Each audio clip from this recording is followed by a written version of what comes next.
امریکہ میں کورونا سے مرنے والوں کی تعداد 5 لاکھ سے تجاوز کر گئی ہے۔ اس موقع پر وائٹ ہاؤس میں ایک تعزیتی تقریب کا انعقاد کیا گیا۔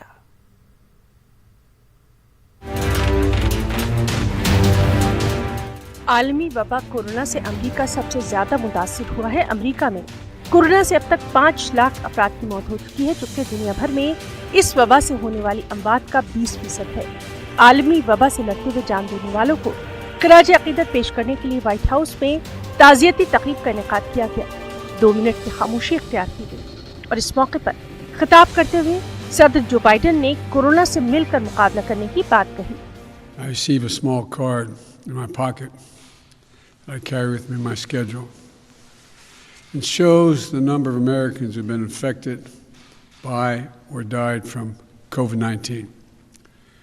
Today we mark a truly grim, heartbreaking milestone. 500,071 dead. That's more Americans who have died in 1 year in this pandemic than in World War I, World War II, and the Vietnam War combined.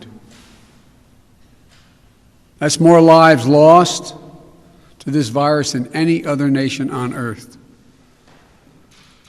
But as we acknowledge the scale of this mass death in America, we remember each person and the life they lived. The people we lost were extraordinary. They spanned generations. Born in America, immigrated to America. But just like that, so many of them took their final breath alone in America. ادھر امریکہ میں ٹیکہ کاری کا عمل بھی جاری ہے۔ امریکہ میں 60 کروڑ سے زائد افراد کو ویکسین کا پہلا ڈوز دیا گیا، جبکہ 1 کروڑ 80 لاکھ افراد 2 ٹیکے لگوا چکے ہیں۔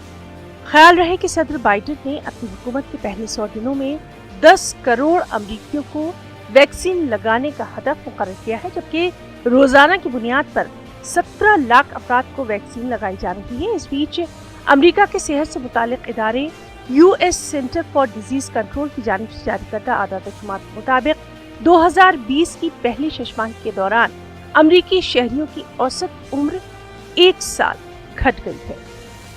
Bureau report, news 18 Urdu.